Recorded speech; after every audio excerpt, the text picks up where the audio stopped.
Good afternoon, good evening, and good morning, everyone.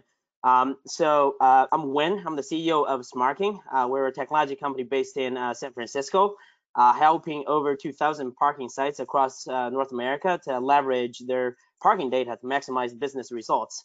So today, we're very fortunate to have the president of SunSea Group, China's largest parking operator, Tony Jiang, and the COO of Tingjiandan, China's largest online parking platform, Henry Liu, join us to share with us the COVID-19 impact and, more importantly, the recovery of China's parking market. They've got some data, some learnings, and some early indicators to share with the market peer here in the US. So we'll do the session primarily in two parts. First part, we'll have prepared questions for the panelists, and we have 3 sections in it. And the second part, we'll open the floor to the audience to let everyone ask questions. And while our panelists are online, they'll be able to answer any questions you may have. So without further ado, we will jump right in. Before we get into the details, I'll just let Tony and Harry introduce themselves, about their company, they themselves, their day-to-day scope of responsibilities, and so on. Go ahead, Tony. Yeah, glad to be here. Thank you for putting this together, Wen. My name is Tony, and I'm the president of SunSea Parking, which is right now the largest parking management company in China, with roughly about 300 car parks, managing about 250,000 parking spaces in China. Well, we're still a small company compared to some of the big guys globally. But just a brief data on China's parking market. We have roughly 100 million parking bays that are, our addressable market. Actually, the market is bigger, but our addressable market is roughly 100 million parking spaces. And the total revenue is about $120 billion right now. And our addressable market is roughly 70 billion US. This is big because the fee is still very low here. And there is a lack of third-party operator right now. So when we go to our customers, basically, it's either us or they do them by themselves. So there's a huge potential. And in terms of the investment, there are going to be a continued, the government and private companies are putting a lot more money into this market because the high growth of the passenger cars in China. Right now, it stands at roughly 260 million cars and grows at roughly maybe 15 million every year. That's the roughly the introduction about the Chinese car parking market. And myself, I basically run day-to-day operations in SunSea. So before we get to Harry, Tony, you have quite a bit of experience working in the U.S. and getting education from the U.S. Can you briefly just share with folks a little bit about that as well? Yeah, my whole career, basically my couple of jobs are all related with multinational companies. My first job was with Procter & Gamble. I spent about 7 years with Procter & Gamble in multiple countries. And after that, went to Cornell, got my MBA and joined Bain for about 4 years. And after that, did some investment by myself and worked with a large real estate companies in China for 6 years and put them through a Hong Kong IPO and then joined this company. I mean, this is a very, very high potential business. So I'm really excited about it. Thank you, Tony. And I know SunSea is a company backed by Warburg Pincus, a PE firm based here in the US. Wonderful. So Henry, we'll let you talk a little bit about Tingjiandan and yourself. Sure. Hello, everyone. My name is Henry. I'm the COO of Tingjiandan, or say Easy Parking. We're actually the largest internet parking platform in China right now. We actually connected more than 6,000 large car parks, around 2 million parking spaces, And our business actually is we have two parts. One is to help to car park infrastructure to upgrade. We're implementing license plate recognition and mobile payment capabilities to help the car park operators to run the facility more efficiently. And second part is actually we are building the future connected parking infrastructure for future transportation. We actually connected all this car park to our cloud platform, so we can allow us to do more customer interactions, and also we are introducing more value-added service such like parking and charging integration, such like connected or connected cars services. So this is our business in Tingjiandan, and we actually founded in 2014, and we're growing very fast. And we also got investment from Fosun Group and Art Financial, which is part of Alibaba. And myself, I'm actually before Tingjiandan, I worked with Accenture and Liang for more than 15 years. Okay. Thank you very much, Henry. So we all know that COVID-19 has it's a global pandemic, and it has impacted businesses all over the world. So before we get into the China market, I'll just quickly walk through the audience the latest on the COVID-19 impact in the U.S. market, and then we'll compare what is going on in China, what is happening in the U.S. I'll share my screen, and please let me know if you guys can see my screen. Yes. Wonderful. Yeah, so essentially, as you can see, this first chart is showing the COVID-19 impact to the commuter parking or monthly parking here in the US. Before and after March 13th, when the national emergency was declared because of COVID-19, before we were having year-over-year increases on businesses when it comes to monthly parking, but after, within a week, it basically went down to negative 75%. So basically right now, across the board, this is a chart we scanned through 900 off-street locations across the U.S. And we're saying cross-board, basically, the volume is about 25%, stabilized at 25% of compared to 2019. Besides the monthly parkers, when it comes to, and this is the occupancy, before we were at an average about 50% or so. Now, majority of them are below 10%. And we also looked at some of the on-street parking data. A lot of the municipalities rely on on-street parking, and we can see that it's even worse, where the impact has been, now we're at 5 to 10% of last year's volume. But interestingly, looks like started last week, there is a slight picking up, and we're still watching closely on the data, but it looks like it's started to picking up a little bit from the on-street standpoint. We also incorporated some of the online parking sessions, parking data from our partner Arrive/Parkwith. This is a chart showing the online parking searches by consumers aggregated nationwide. This is aggregated from 3,500 parking locations in more than 15 markets. And it looks like it follows the same trend as transient parking. And it is still in the, we're still basically in the thick of it. We're still in the middle of the pandemic, it looks like, for both online and offline parking sessions. And this is the actual booking or the, both transactions, as well as revenue data from the online parking platform that we work with. And it looks like the trend is still, we're pretty much still down for 90 to 95%.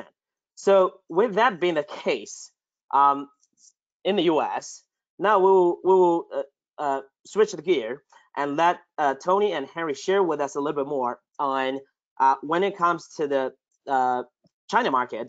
So Tony just shared with us the landscape of the China parking market, the size, vendors, competitions, and everything. So we'll get started with when it comes to kind of sort of a brief timeline overview, because there are several weeks of kind of sort of China is obviously ahead of the US when it comes to COVID-19.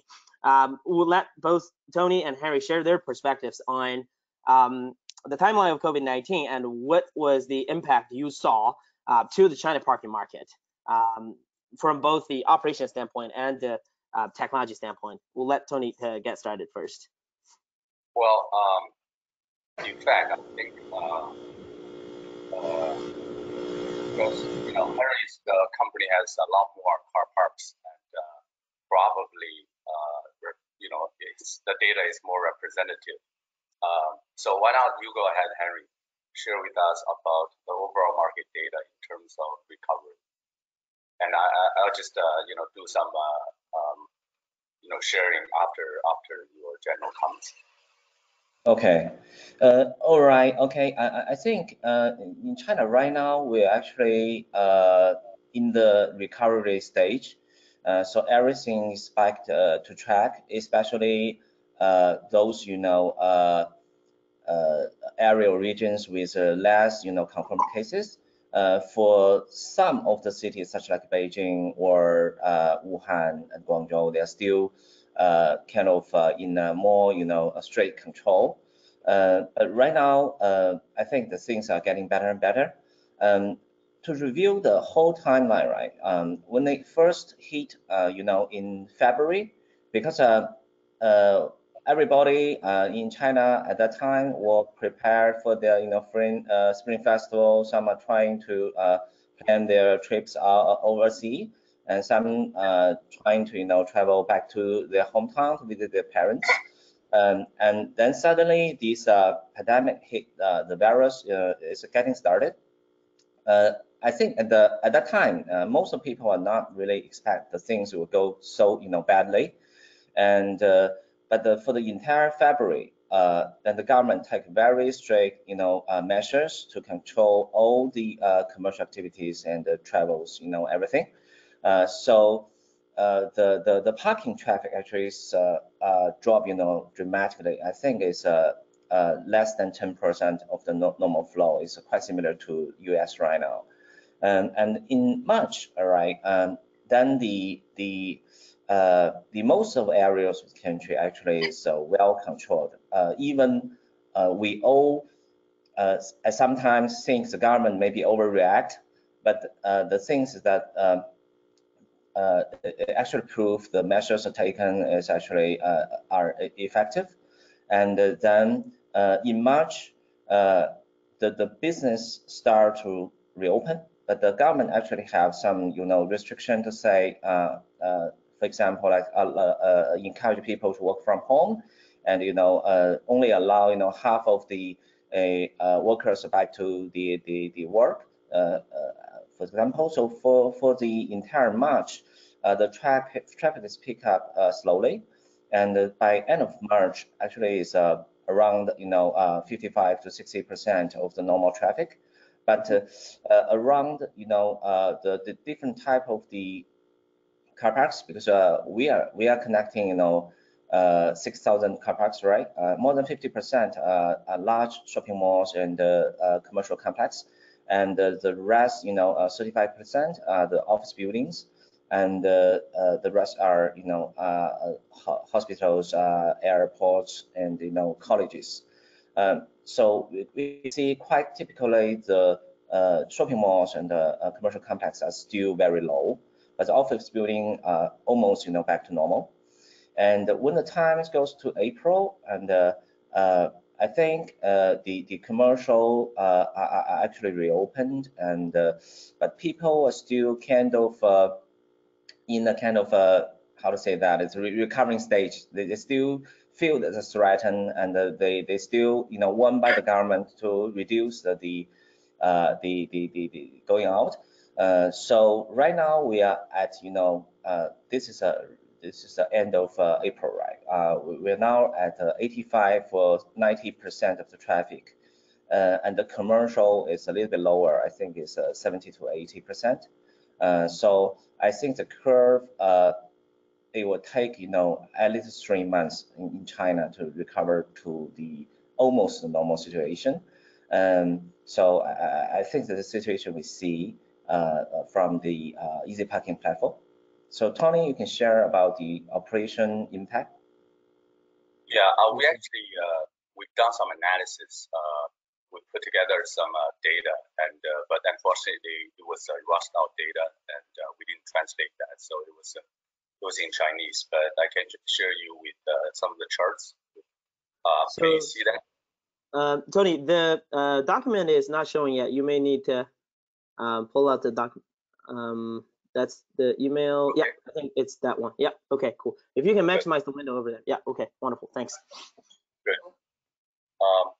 So this is a comparison with the December 2019 data. Obviously, you see that mid-February is where the government started to shut everything down. So we're yellow one indicates traffic, and orange line represent our income. So basically, we're seeing a 80% drop in traffic by when the government starts shutting everything down, and we're only collecting 10% of the revenue at that time. Mm-hmm. I think it's start in somewhere in March. Then they start considering losing some of the controls, and we mm-hmm. see a gradual recovery of both traffic and our income, our revenue. Basically, we stand at right now. We're standing at 63% of traffic and about 60% of our normal income versus December. So this is great. Mm-hmm. Sorry, Tony. Just to clarify, is this transient parking, monthly parking, or aggregated? It's aggregated. Got it. And you said the benchmark is December 2019. Right, because we have 250 parking lots, and I think our data is pretty sufficient to be sort of an indicator, representative. Right, and they're spread it out in the country, right? Yeah. So the interesting thing is, although the government announced opening of some of the businesses, we see that the recovery is gradual. It's not like sudden jump up of volumes. It's okay, so it looks like it was the worst in the middle of February, and gradually, almost immediately on weekly basis, it started to come back.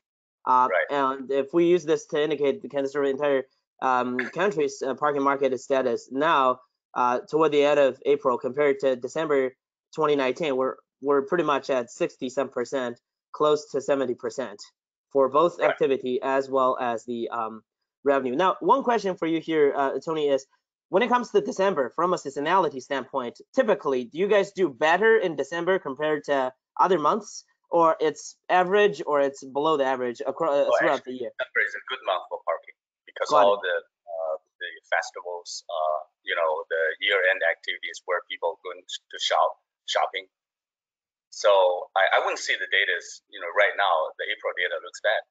It's actually very encouraging. If I pull out my April data last year, it's probably going to be 80%. Got it. Okay, this is super helpful. Do you have any other data sets you would like to share here? Yes. This is interesting. This is in Chinese, but I can briefly share with you guys about the different areas. The top line is basically Hubei, where it's epicenter of the pandemic.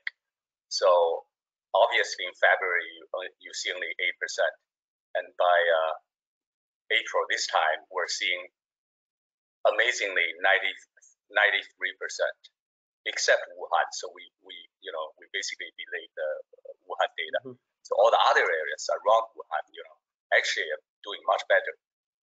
Now, in the eastern part of China, where we basically separate Shanghai out of the eastern China, we're seeing also a very high recovery, standing at 80 to basically 80%. Also, South China is doing also well, at 70% right now. and all the other cities roughly stand at close to 40 to 50%. Sorry, seems like there is a. Okay, it's back to. Sorry, yeah, go ahead. So just to clarify here, Tony, when what is this percentage? Is that occupancy, or it's still benchmarking to December 2019? It's still benchmarking versus December in terms of Got the it. traffic because that's the most indicator. Okay. Now, interestingly, I need to point out that we have a couple of airports that we control. So when things were very bad, the traffic is only 14%, and right now it came back to 51%, Yeah, that is indicating really. that. Hmm. Hmm. Go ahead. Sorry, I was just saying this is really encouraging. Actually, looks like to me. So if I understand correctly, the first column of the percentages is what we're seeing right now, basically the fourth week of April, and the other column is the second week of February, when the traffic was the lowest. Yes. Okay, so for different regions, it looks like Wuhan is at right now it's still at 40% compared to December Right. 2019. At its lowest, it was 5%, but all the others are way above that. Looks like, Exactly. yeah, Exactly. yeah, that is very encouraging. Okay. Cool. Now, the last piece I want to point out is, basically we did some analysis based on the types of businesses, and we didn't basically. I don't have the data for February, but we have the data right now. Okay. So the first line is scenery parks, where we're not only fully recovered, but basically doing exceedingly well. And so that's probably because people are have been staying at home, and when the scenery parks are open, they just rush in. Right. Supermarket, we're doing okay, 94%. Mixed use, 76% right now. Hospitals, 70%. Shopping malls, 67%. I don't. The data on the office buildings are not right. It stands at 80% right now. So it is the office tower is the first wave of recovery. They did very well. Most of the transportation hubs are standing at 50%. The one that are going to be an issue ongoing is hotels, which is stand only at 31% versus before. Wow. So the schools are bad because most of them are still closed. So those are basically some of the data that I put together from my system. Right. Thank you very much. And I remember you mentioned in the previous chart that for one of the airports that you guys operate, it is currently at 51%. Is that the? Yes. Yes. Got it. Okay. Wonderful. Thank you. Very, very insightful data. Thank you very much. All right. So yeah, with that being the case, let's see. Okay, let me make sure the screen is set up right. So with that being the case, could you also share with us a little bit? Now, my understanding is the timeline is basically the second week of February was the lowest, and the traffic or the footprint in different sectors in different regions, it was at its lowest from 5% to 14%, depends on the region, depends on regardless of whatever business sector that is. But then right after that, essentially on a weekly basis, it started to ramp up back, and now we're looking at equivalent to 70% or 60 some percent to December 2019, but in average, it's actually about 80 or so percent to kind of sort of a typical normal month is where we are, right? So then when it comes to the earlier impact, when the China parking market was just at the peak of the pandemic in February, can you tell us what was your kind of, what were the things you see from both operation standpoint, and later on Henry would love to let you share a little bit from a technology standpoint. What was the experience? How was it like? Well, basically, first of all, we are shocked. We've never seen something like this, and we're suddenly facing a position where we have basically very little income, and we have so many people that we need to keep hiring, and we can't afford to have those guys lose their jobs. Yeah. So immediately, we started to talk to our customers, and those guys are in the equally bad position. Right. And then I would say even worse than us. So we need to figure out a way to work with our, owners to come up with a solution. So basically, for example, we did a huge staff reduction for most of the shopping malls because there's very little volume. So we closed a couple of floors. So we only keep B1 running and keep all light out for the other floors, so to save some energy. So those are some of the ideas in terms of cost savings. And we're also in the pandemic, the vital thing is that we need to figure out how to protect our own employees. So we keep sending them masks, we keep sending them sanitation stuff, and basically it's a promise to the local government also, because if one of your guys are sick, they block everything, block you also. So we've been extremely careful in terms of handling the healthy issues with our staff. Fortunately, we have zero infections within the entire company with That's really good. 4,000 people. So the third thing is, when we were in a situation like this, we immediately, talk to our investors and other financial institutions to figure out whether or not, how long we can sustain this. So, immediately seek some backup options to keep the company afloat. That's actually what we did in February. And at that time, I remember that we had many urgent calls with our investors and financial institutions. Guys, this is a situation where you cannot afford to lose any time in terms of either save your cost or find some life-saving money to keep your company running, and wait for the right time to come. That's crazy. Yeah. It's quite a interesting and urgent and basically a very, very tough experience for us. Yeah. Was there any government support at the time? Like, as you guys know, there's a $2.2 trillion kind of sort of package here in the U.S. supporting different kind of sort of aspects of the society. Was there any government support? Well, basically, in conclusion, no. Okay. Number one, they're all busy with the virus things. Right. Nobody paid any attention in the first month, regarding whether or not you can survive. So the fact is, a lot of restaurants, shops actually closed. It was very bad.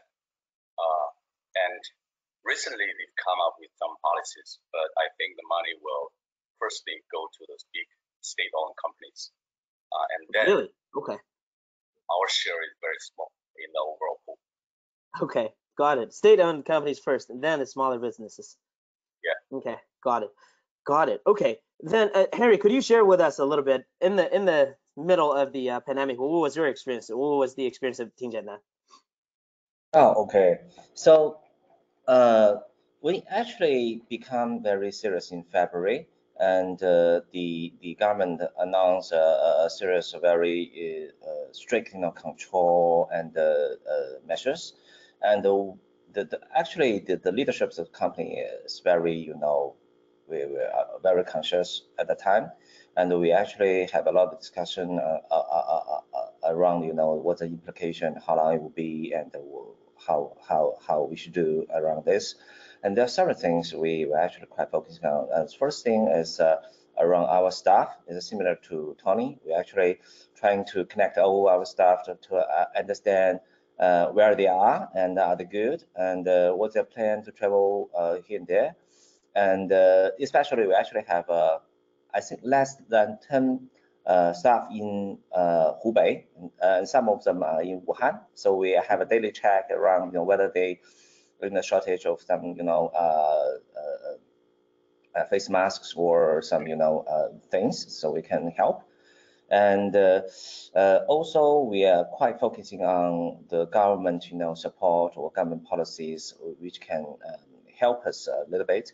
We actually see there's some, delay of the tax and some of the reduction of certain social benefits bear by the companies. But agree with Tony, actually, it's not really so material, not much. I think in this direct support to the companies, the government still trying to putting up some kind of the plan, and I don't know when they were trying to launch or implement that. I think they still have some reserve, so they didn't put everything at the first time because they also don't know how bad the things will go on, so that's my view. And to Tingjiandan, actually we actually running a much lighter business model compared with SunSea because we don't own any operation. So the implication or the impact to us is that our new projects, because we actually have running a lot of projects each month to help the car parks to upgrade the system and connect to our cloud.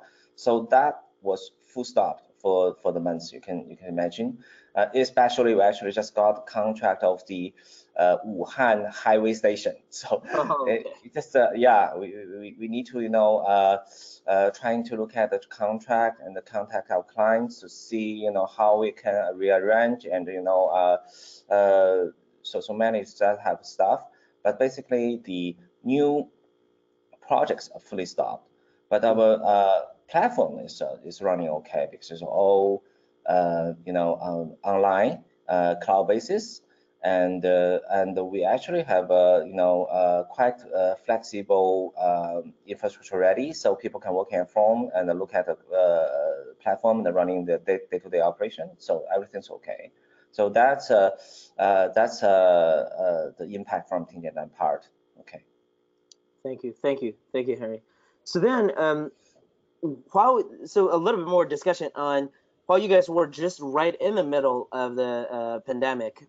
On one hand is what you were seeing, what you were experiencing. On the other hand is what you were anticipating in terms of recovery. So what was your forecast or projection at the time? While you were just, let's say, in the middle of February, what were you anticipating in terms of how long it may take to recover? How would the recovery profile look like? Was that actually the reality? Is the reality now turned out to be the case that you forecasted, or completely different? Well, I go first. Well, originally I've been through the previous SARS. I was in Beijing before, and that went pretty quickly. So we were thinking at that in February, we were thinking, oh, this thing is going to last for a month or two, and it will be all gone. It turns out that I was a little bit optimistic about that. I think this is going to be the policies and the government reactions, restrictions will sustain for a while, at least for the next few months. But with the traffic volumes back to maybe 80-90%, it's we're pretty happy about the continual little bit of restrictions going on. But I wasn't expecting that. I was expecting a quick recovery, and that's it. But it's not going to be like that. And for example, I mean, all the movie theaters are still closed. Right. All the education schools are still closed. So that's going to last for a while. I see. Got it. What was your kind of sort of anticipation at the time, Harry? Seems like you're muted. Yeah, go ahead. Yeah, okay. I think quite similar to Tony, because in February we are expecting the things will be end in 1 or 1.5 months. It's just a little pause, and after the pandemic, the COVID-19 and everything is back to normal, and things quickly recovered.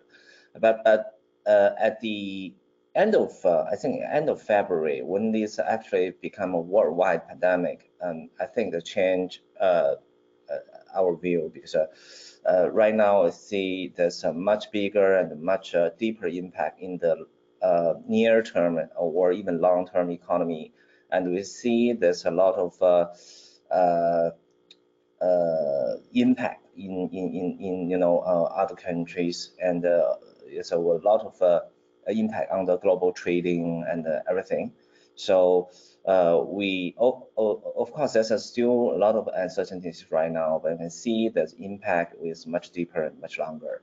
So that's our view right now. You see.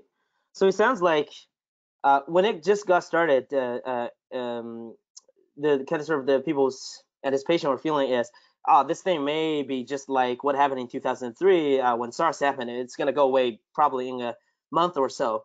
But then, obviously, I guess compared to the rest of the world, in my view, the recovery of China parking market is actually rather rapid. It's quickly ramped up back to yes, 80% of the volume compared to 2019. It's not bad at all. But seems like you guys actually anticipated a much faster recovery at the time, and now, Right. yeah, coming into a kind of a new reality where it becomes a has a global pandemic, and there may be even longer term impacts all around, not just, I guess, yeah, from this one sort of a one case here. So then when it comes to so I think both of you guys touched on how parking professionals or companies could position themselves to prepare for recovery during this time. Could you elaborate a little bit more on that when it comes to, let's say, parking management companies, when it comes to commercial landlords, when it comes to technology companies in the parking world? What would be some things you think, or actually from your experience, what were the things you thought that SunSea or Tingjiandan did that was helpful to position yourselves to prepare for the recovery? What really helped at the time from your own experience? Yeah, obviously, as I shared before, making sure that you have enough cash to sustain your, Right. this period, this time period, these difficult ones. We actually had a huge reduction in our compensation for everybody to help the company go through this, difficult period. And we, fortunately, we didn't have to take huge reduction in stuff. We basically kept everybody. We just That's paid them amazing. back. We just gave them some vacation, but with pay. Okay. And secondly, work with your landlord very, very, in a very, very rational way. I saw some of the newspapers that people are just refusing to pay rent. That's not the right way. I mean, understanding those guys are your landlords are also in a difficult situation because their loss is a lot higher than yours. So understand that, work with them to come up with solutions that are both acceptable is another key issue. So I would say that I couldn't figure out the other ways. Nobody foresee this before, and but I think with enough money, with just do everything you can to save some money and work with your landlord to help relieve both. That would be critical to me. Got it. So cash stability and work with your clients, work with the landlord to make sure that the new arrangement in this new reality is acceptable. How about from your perspective, Henry? Yeah. Okay. I think I agree with Tony, right? This is something we never experienced before, and I think there's a beside those bad things, the impact and the change of the people's behavior, and I think there's also some bright side of it in the future, because it actually promoting the new technology in the car parks. We can see in China right now, I think most of the car parks still running as managed by people. They use a lot of manpowers to collect fees, to do the patrol, and a lot of manual processes. But right now, I think a lot of operator or the kappa owners are trying to use more advanced technology to implement these unattended operation or the mobile based solutions for their car parks. And the demand actually is increasing. That's one thing. Another thing is that many of the cities, they're trying to implementing more advanced technology infrastructure for the transportation, especially on the on-street parking part. Because firstly, the government will invest to stimulate the economy. Secondly, they actually want to have more efficient and advanced technology to help them to manage the city. So that's another opportunity. But the third thing actually we observe is that because before the pandemic, we're actually working with a lot of car manufacturers in China, trying to implementing more smart car, connected car solutions. But the automobile industry actually is heavily impacted by the pandemic. We see a lot of companies, they actually have a lot of cost control, and the shipping actually drop a lot. The sales revenues drop. So I think a lot of new technology initiative will be delayed, or the investment of the technical innovation will be decreased. So that's also we need to face. We need to have kind of a adjusted strategy and roadmap to implementing new technologies. I see. So on one hand, there may be anticipated new consumer demand that actually help the expedition or the acceleration of technology adoption, but on the other hand, there may be difficulties or challenges when it comes to making investment to new technologies, and got to be aware of both. Is kind of sort of the case. Thank you, thank you. And one thing, Harry, and when something interesting I want to share with people, actually, there are some good things, outcomes from this pandemic. We see some really interesting business development opportunities coming from this one. Because the guys we used refused to talk to us right now start to talk to us, basically because of two reasons. One, they need some short-term cash to give them some cushion in coming back, and we do have that money. So it makes things a lot easier for us to talk to them. Two, I think right now the good parking lots, based on echo Henry's saying, is that they're seeking automation. They don't want allow people in their car parks. They want an automated system, good surveillance, cameras, everything's automated, and we have the technology to help our client with that. So from that end, the people who refuse to talk to us now start to talk to us. So our pipeline is a lot more stronger than before. I see. You mean the landlords or the prospective customers? I see. Okay, that is, yeah, I guess there are silver lining out of this crisis from that perspective. So now moving into the section of, okay, we talked about what's really bad in February. You guys hear me? So it was really bad in February, and it took about 4 to 6 weeks to ramp back up. Now at the end of April, I guess, yeah, more of a 6 to 10 weeks of time frame. Things are rather kind of sort of back on track. Looking forward, what would you anticipate in the months coming?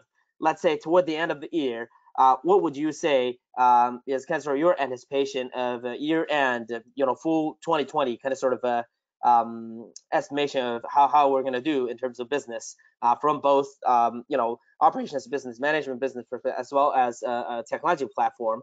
And do you anticipate a second wave? And what is your thinking over there? Please, yeah. Well, I can't say I can forecast or foresee a second wave. Nobody knows. Of course. And in fact, there are a couple of regions that we're seeing a bigger problem right now, like in Harbin. Things may happen, but my expectation is fairly simple. I think we're going to see the traffic continue going up because I recently noticed that people are dumping public transportation for private cars. So as a fact. We got it free, so people start to drive more and start not using public transportation. So that's actually a good business to us. Number two, I think, as I mentioned, we have a very strong a lot stronger business development pipelines. So we expect a lot more new business coming in this year. So that's actually a pretty positive impact to SunSea. In terms of operations, I think one fundamental thing that we're forcing us to think, working with our landlords, is to how to reduce staff in our parks, and we're making some improvement on this. Right now, we're shrinking our workforce by probably 20%, and it's going to stay like that for the rest of the year. So you see 20% staff reduction within this year, and next year when the system come up, we may be able to achieve more than that. Nice. Okay. Cool. Henry, how about on your end? What are you expecting or kind of sort of forecasting toward the end of the year? Okay, I think in China, honestly, I think the second wave is the opportunity, although the probability is very low because the whole nation is quite, conscious. And if something happen, the government right now is ready to take, extremely measure at any cost to put it down. So I think the probability of second wave is low. And I think the general focus for the future, I think for parking business, the future is quite bright in China, because I think to drive to somewhere to shopping and the spending is a kind of the basic requirements for the citizens, so so yeah. You're required to go out and spend money. Yeah. You may have more money or less money, but you need to go to somewhere to spend your time. So that's a good thing of parking, I think. Yeah. And another thing, my observation is that it's quite interesting. I mean, after the recovery, after the pandemic, the mobile payment penetration rate actually grow very fast. Before the pandemic, our platform right now have 50 to 55%, but right now we are at 65%. So more people will use mobile payments, use technology, use a phone instead of talking to other people. So people are kind of trying to reduce the people-to-people contact. So that's very interesting thing. So as I said, there's still a lot of uncertainties going onwards. But I think we need to be more to reflect it quickly, and trying to adjust the strategy and resources to respond to that. Yeah. Got it. So there are silver lining there. Okay, this is very insightful, fascinating, and encouraging. A lot of the ideas seems like folks are having here in the U.S. market seems like it's already the fact in China. It's already happening. Now, if we we have 10 minutes left. We wanted to make sure we have enough time for some of the questions from the audience. But before that, one last thought from you. What would you say is your kind of recommendation to your American parking industry peers? What would you say are the kind of parting thoughts on, hey guys, do this, don't do that? What would be your recommendation? What are the what would be some of those thoughts? I would say just hang on there. Just try to find resources, as much resources as possible to stay afloat. Just survive would do the do everything to survive. Got it. Thank you, Tony. How about you, Henry? Okay. I think because I mean, in US, maybe the situation is a little bit different from China because all the states or the federal government actually have a lot of, we can see there's a lot of debates and they're trying to take the moves. So I really think, you should stay, conscious, stay very alert and to see what's the best move. And I think we should, always plan for the worst and, wish for the best. Yeah. So stay adaptive, stay on top of things, and then just try adjust when new information is in, and basically be flexible, be kind of sort of see however the situation is gonna go, and then work with new reality. Okay, this is really helpful, Jens. Thanks so much. And now we'll get some questions from the audience to you guys. So the first set of questions from Michael Prussian. I know Mike myself. He's the Chief Investment Officer of Interpark, and Interpark is one of the industry leaders here in the U.S. So his question is, what is the percentage of the public transportation compared to driving for commuting before the pandemic? And how about when it comes to short-term versus all-day parking, kind of sort of the ratio, rough landscape over there, and average rates up or down in office market? I'm imagining he's asking when it comes to parking rates, is it going down or going up? I guess before and after the pandemic, when it comes to the office towers. That's several questions. That's not Yes. one question, right? yeah. So public transportation versus parking. What is the rough ratio? Can you repeat the first question?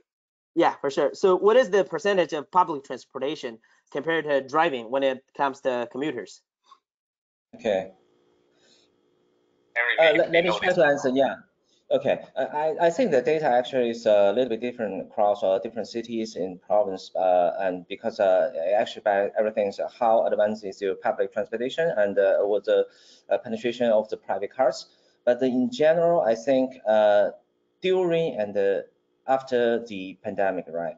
Actually, more and more people trying to use their private cars, avoid using, public buses or the subways. Also, the government actually loosened for example, in China, in Beijing, we used to have the rotation policy for each of the corners. You can only drive 4 days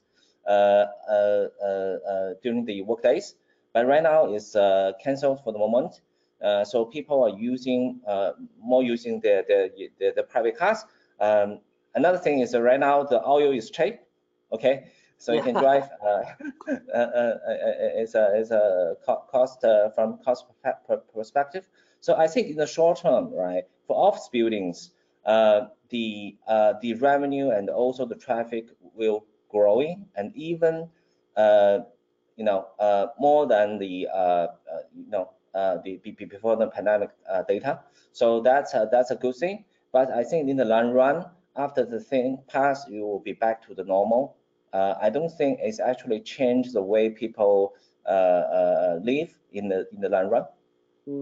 So your view, Henry, sounds like is although some of the people may work from home or whatnot, and a lot of people are switching to driving instead of public transportation right now, automatically it'll go back to whatever kind of sort of the major pattern was before. Is that your okay? And do you have some high level numbers on before the pandemic? What is the split between people who drive to work versus people who take public transportation, roughly? And I know car ownership is a completely different picture in China, but what is your kind of review on what is the split between people who drive and people who take public transportation to work? Okay, I think in Beijing right now, I think the public transportation before the pandemic is 60 to 70% in all the transportation. Around 30 or 35% people are driving to work. Yeah. Got it. Yeah. I see. Okay. Any other thoughts you wanted to share, Tony, on your end on this set of questions? Well, we managed,